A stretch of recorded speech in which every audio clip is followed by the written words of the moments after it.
situation. Je te vois distinguer dans cette période. Je te vois distinguer. L'Esprit m'a dit de venir t'annoncer. Donc, laisse-moi bien t'annoncer la nouvelle. Je t'annonce une bonne nouvelle. Que désormais, à compter de maintenant, de tout de suite, le ciel est ouvert sur toi dans le nom de Jésus-Christ. Alléluia. Au milieu d'une situation financière de crise pour la plupart, tu seras distingué parce que le surnaturel va faire que tu ne seras pas dans les lois naturelles. La main du Seigneur est sur toi. Le ciel est ouvert sur toi. Alléluia. Amen. J'étais donc en train de parler de ces sentiments de compassion qui animaient Jésus et qui permettaient à des anges de miracle, à des anges de multiplication, à la puissance du ciel, qu'on appelle la pluie d'en haut. Quand en haut vient intervenir dans ton quotidien, c'est de la pluie spirituelle. Et la pluie est rentrée dans la vie de Jésus. Au milieu du désert, Jésus multipliait les pains. Au milieu de la détresse, Jésus avait. C'est-à-dire qu'on vient dire, Jésus paye les impôts, il n'a pas l'argent, un poisson produit les impôts. Ça, c'est le ciel ouvert qui fait des choses comme ça. Que là où tu ne sais pas comment payer des taxes, qu'un poisson apparaisse et que au nom de Jésus de Nazareth. Alléluia. Le ciel ouvert, c'est comme ça. Ta poche peut être vide, mais l'argent va arriver d'ailleurs. La main du Seigneur est sur toi. La grâce divine est sur toi. La faveur de Dieu est sur toi. La grâce tombe sur toi dans le puissant et précédent de Jésus. Donc, Jésus-Christ fonctionnait dans cette dimension. Et un des éléments du fonctionnement de cette dimension, c'était la compassion. Mais d'où vient la compassion? Dans le livre de Exode chapitre 34, ce sont des choses qui font qu'on devient semblable à Dieu. La Bible dit, quand Dieu apparaît à Moïse, il dit, l'Éternel, miséricordieux, compatissant. Il a dit que, comment, quand tu vois Dieu, qu'est-ce qu'on voit? La première des choses, c'est que, je vous ai appris la dernière fois, c'est que Dieu, quand il arrive dans un environnement, il est de passage, il passe. Et il faut savoir l'arrêter. Il faut savoir l'arrêter par rapport à ses attributs qu'il cite. Donc, il dit, Moïse était là, il dit à Moïse, je vais passer près de toi. Pas je vais m'arrêter, je vais passer, il est de passage. Et je vais vous expliquer comment on arrête. C'est ce que j'appelle le cortège de Dieu. Comment on voit Dieu? 1, il faut cultiver l'art de demeurer seul. 2, il faut savoir traiter avec le passage, c'est-à-dire le cortège de Dieu. Il faut comprendre des signes qui ne sont pas la présence de Dieu et des signes qui sont que lui-même, il est là. Et je vais vous expliquer cela. Alléluia. Et parmi les signes qui font que vous voyez qu'il arrive, ce n'est pas la manière dont vous tombez, mais les signes, c'est la miséricorde. Le premier signe, c'est la miséricorde. C'est-à-dire quoi? C'est que votre cœur, quand vous le voyez, vous voyez comment il vous a pardonné. Comment il vous a pardonné. Il a la miséricorde. Et tu vois comment est-ce qu'il pardonne. Quand la mise, je prêche cela, mais je suis convaincu que beaucoup n'ont pas encore entendu mon message sur la miséricorde, mais n'ont pas la révélation de la miséricorde. Quand vous avez la révélation de la miséricorde, vous ne pouvez pas garder rancune. C'est pas possible. Quand vous avez vu la miséricorde, naturellement vous pardonnez aux gens. Jésus a dit, il dit, dans Luc chapitre 7, je crois, verset 27, je crois que c'est Luc chapitre 7, je ne sais plus. Il dit, parlant de la femme, il dit, celui à qui on a pardonné beaucoup, aime beaucoup. Celui à qui on a pardonné peu, aime peu. Donc, ton amour de Dieu est fonction de la révélation que tu as du pardon que tu as reçu. Dieu a pardonné beaucoup, mais il y a certains qui ont l'impression que Dieu ne leur a pas pardonné beaucoup. Il y en a d'autres qui ont l'impression qu'il y a des pécheurs plus que eux. Donc, combien il y a des pécheurs plus que eux? Ceux-là à qui Dieu l'a donné. En fait, nous sommes tous des dangereux pécheurs, car nous portons sur nous non seulement nos propres péchés, mais les péchés de notre lignée. Alors, quand tu réalises la valeur de la miséricorde de Dieu, ça fait que tu l'aimes davantage. Ça déclenche en toi beaucoup plus d'amour parce que tu vois qu'il est né. Alléluia. Et quand tu vois la miséricorde, c'est ça. C'est-à-dire que Dieu, la troisième chose que Dieu va faire, c'est que Dieu va te mettre sur le rocher. Et c'est là que je vous ai parlé de la notion du trahi. Amen. La trahison, c'est tout ce qui vient blesser ton âme. Ça aussi, tu as besoin de la miséricorde pour cela. Parce que si tu as une âme qui est meurtrie, ça veut dire que consciemment ou inconsciemment, tu as vu à des personnes ou à un système, ou même à Dieu lui-même. Si tu te sens trahi, trahison, rejet, abandon, humiliation, injustice. Si tu as ces sentiments-là et que ça affecte, donc toute personne qui est en train de changer et qui devient, si tu es une rangée bizarre, les 5 éléments là l'ont frappé quelque part. OK? Et ces 5 blessures, ces 5 sources de blessures de l'âme sont en fait des opportunités que Dieu vous accorde pour le voir. Ce que si des hommes ont pu te faire trahir, même si Dieu même tu as besoin qui t'a fait trahir, ça veut dire que inconsciemment, tu ne t'appuies pas sur Dieu. Inconsciemment, tu as des attentes des hommes. Et ce sont ces attentes-là qui n'ayant pas été satisfaites, t'ont frustré, tu t'es senti rejeté parce que tu espérais qu'on allait t'accepter, etc., etc., etc. Alors, c'est ce qu'on appelle être posé sur le rocher. Celui qui est posé sur le rocher, c'est pourquoi Jésus dit dans le livre de euh, Matthieu chapitre 7, il dit ceci, il dit, c'est celui qui a creusé, il dit, si tu vois une maison qui est inébranlable, c'est parce qu'elle a creusé et puis elle s'est établie sur le rocher. Christ c'est le rocher. Si l'injure, la trahison d'une personne t'a affecté au point où aujourd'hui tu rases les murs, si le rejet de ta mère t'a affecté, c'est qu'il y a quelque part, tu n'as pas encore, tu entends parler de Christ, mais tu n'as pas encore vu sa miséricorde. Parce que, en tout cas, soyez content d'avoir été trahi.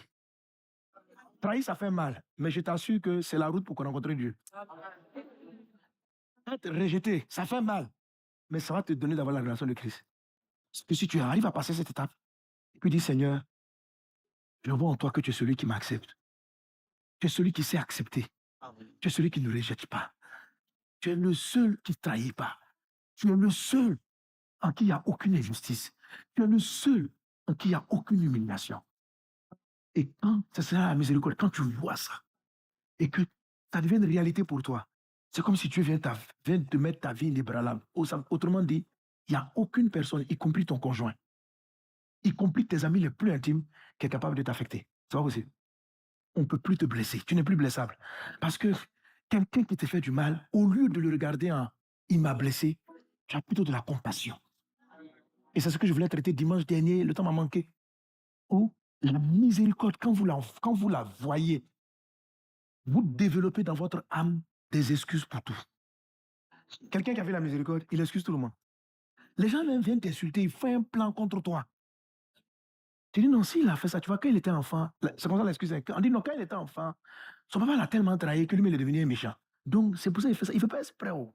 Quelqu'un qui a vu la miséricorde de Dieu a une tendance à justifier les gens. Amen. Ouais. Amen. C'est pourquoi il a dit dans le livre de 1 Corinthiens 13, l'amour excuse tout. C'est-à-dire, il n'y a aucune chose que l'amour ne trouve pas, pour laquelle l'amour ne trouve pas d'excuse. Il n'y a aucune frustration. Alors, si vous ne savez pas excuser tous les torts qu'on vous fait, parce que si vous ne savez pas excuser, vous allez prendre des coups. Si vous excusez la moitié des faits, l'autre moitié va vous blesser. Il y a certains qui n'excusent pas tout, qui excusent un tiers. Trouver l'excuse, c'est cette vie de Dieu-là. Parce qu'en fait, quand vous voyez la miséricorde, vous-même vous sentez d'où vous venez. Et vous voyez tous les combats dont Dieu vous a tiré. Et ça vous donne de la compassion. C'est pourquoi après la miséricorde, il y a la compassion. Il faut que tu arrives à ça. C'est là que ton âme sera sauvée. C'est là que ton âme sera guérie. C'est là que tu ne vas plus en vouloir. J'ai écouté une de mes filles qui rendait son témoignage. Elle a perdu son papa. Une de mes filles spirituelles, bon, mes petites, hein, amen. Vu de ma petite fille, elle a perdu son papa. Elle a l'impression que Dieu l'avait trahi. Mais dans ce message-là, Jésus l'a guéri. Jésus l'a guéri. Jésus a sauvé son âme de la colère, de l'abandon. Jésus a sauvé son âme de l'humiliation. N'attends pas de la personne qui t'a humilié qu'elle change et qu'elle vienne te rétablir. N'attends pas ça. Parce que si ce n'est pas la lumière qui va jaillir de toi, elle n'est pas capable de le faire. Quand vous allez ressembler à Dieu, vous allez sauver les gens qui ont été méchants autour de vous. Un monsieur qui t'a humilié comme ça, dans quel coup il peut comprendre? Et puis quand on lui parle, puis il ne s'excuse même pas. Il est sûr qu'il a raison. Tu comprends? Parce qu'il est profondément aveuglé. Mais il est aveuglé. Toi aussi, tu t'es aveuglé. Oh. Donc quand tu vois Jésus, il ouvre tes yeux, il te guérit. Soyez totalement guéri par Jésus. Amen. Alléluia. Et qu'est-ce que ça crée? Il dit, Dieu miséricordieux, Dieu compatissant. Ça veut dire la compassion. Dis avec moi, Seigneur, je te vois. Je vois ta compassion. Je vois ta compassion. Élève la voix et prie. Prie. Seigneur, révèle-toi à moi. Révèle-moi ta miséricorde. Révèle-moi ta compassion. Révèle-moi. Prie pour cela. Tu vas voir que ton âme sera restaurée, guérie, transformée, délivrée. Dans le nom de Jésus. Brenda sorobarada sakatarianta rababrada sorobaralaka. Rekatarianda rababrada sorobaralake. Rapasokatarianta rababrada sorobaralaka. Rakatarianda lamamos. Brenda brada sorobaralake telerebo. Rababrada sarabaralaka. Raide telemara costa rababa. Brenda brada sorobarala glorianda la baba. Au nom de Jésus-Christ de Nazareth. Amen. Alléluia. Gloire à Dieu. Alors, je vous dis, si quelque chose vous a blessé dans la vie, ne cherchez pas à ce que ne commencez pas par chercher la justice. Que la personne vienne s'excuser ou que Dieu vous rende justice contre la personne. Si vous êtes blessé, non. Vous pouvez aller dire à la personne, tu m'as blessé. Mais si elle a compris, gloire à Dieu. Si elle n'a pas compris, ça ne doit pas vous laisser pour autant meurtri. Parce qu'il y a des gens qui ne comprennent pas trop vite. Et peut-être toi-même, tu es dans ce cas. Moi aussi, je me suis rendu compte qu'il y a des choses que je ne comprenais pas. Tu vois, quand je vois ma vie avec ma femme et mes enfants, c'est-à-dire des choses qui m'expliquent. Je ne sais pas de quoi ils parlent même. Il me faut une révélation pour comprendre que ce qu'ils sont dit là, j'avais mal fait. Mais au moment où les gens me parlaient, je ne réalisais pas. Donc j'ai compris que si tu n'as pas la révélation d'une chose là, tu ne peux même pas comprendre. Donc quand je vois ça, ça dit, je comprends que quelqu'un aussi puisse ne pas comprendre qu'il est en train d'être méchant. Parce que moi-même, j'ai été méchant sans me rendre compte que j'étais méchant. Jusqu'à ce que Dieu, dans sa grâce, m'ait révélé que ce que j'étais en train de faire, ça s'apparentait à de la méchanceté. Même si ce n'était pas mon intention. Mais le jour où il a ouvert mes yeux et que j'ai vu sa compassion, j'ai réalisé mon manque de compassion. Je ne sais pas si vous comprenez. Alléluia. Et en ce moment-là, j'ai compris ce dont certains me parlaient. Donc, quand je vois que moi-même, je comprends souvent à retardement certaines vérités, il m'est de plus en plus difficile de juger quelqu'un qui n'agit pas bien. Parce que moi-même, pendant longtemps, j'ai mal agi. Mais le jour où j'ai vu Dieu, il a corrigé ma réaction. Ça a développé l'art de l'excuse. C'est-à-dire que quand même tu t'apprêtes à dire, mais lui, là même, il est trop faux. Là. C'est comme si Dieu ouvre tes yeux sur toi-même où tu as été faux. Il dit, toi, tu n'as pas été faux. Toi, ici, tu n'as pas été faux. Toi, ici, tu n'as pas été faux. Il dit, Seigneur, hein? Tu apprends que tel frère s'est mis dans tel endroit et t'a critiqué. Jésus, regarde, avec tout le bien que je lui ai fait, regarde ce qu'il dit de moi. Mais quand tu vois Dieu, lui-même vient te montrer. Il vient te montrer le jour où tu critiquais. Un jour, là, je lui ai dit, non, les gens, il dit, viens. C'est pas toi et tes amis, vous n'avez pas critiqué un tel. Je dis, mais le tel, là, est-ce que tu es mieux que l'autre? C'est pas parce qu'aujourd'hui tu as raison, tu parles en direct, toi tu n'as jamais fait ça. Non, non, dans la vie là, hein, ça seulement, attends, je vais te montrer sous un autre angle et tu vas te rendre compte que ce que tu reproches aux gens, tu le fais, mais peut-être de manière différente, mais tu le fais aux autres. Je ne supporte pas qu'on me parle, moi je n'aime pas qu'on me parle mal. Mais Dieu va te prendre toi seul, puis il va te montrer comment tu parles mal aux gens. Souvent, on parle mal, on croit que quand on dit tu m'en bats, on dit non, je te dis la vérité. Frère, il y a des manières dont on lance la vérité. C'est mal parlé. Hein? Donc, tu comprends que. On te dit, mais les gens n'ont aucun respect. Regarde, je suis arrivé dans son bureau, elle m'a mal accueilli. Dieu peut te montrer quand toi tu accueilles mal les gens. Non, je ne travaille jamais ici. Les gens sont comme ceci. Tu te plains beaucoup. Mais si Dieu te montre qui tu es, et Dieu te montre, il te montre combien de fois il y a des fois les gens sont venus vers toi, tu as été froid. Il te montrer tout ça. Je veux dire que quand vous voyez Dieu, vous voyez sa miséricorde. Ça veut dire quoi sa miséricorde? Ça veut dire que tu vois le nombre de fois, oui, ce dont toi tu tiens compte contre les autres là, lui n'en tient pas compte. Et il te remet ça tout le temps. Et quand tu as fini de voir ça, tu commences à toi-même à lui ressembler. Parce que tu vas devenir toi-même plein de miséricorde. C'est pourquoi quelqu'un qui n'est pas plein de miséricorde, vous savez qu'il a entendu parler de Christ, mais il ne l'a jamais vu. Quelqu'un qui n'a pas de la compassion, il a entendu parler de Jésus, mais il ne l'a pas vu. Tu l'as entendu, mais tu ne l'as pas vu. Si tu le vois, quand tu vas le voir, le jour où tu vois Dieu, toi-même, tu pleures sur ta vie. Quand tu vois Dieu là, tu pleures.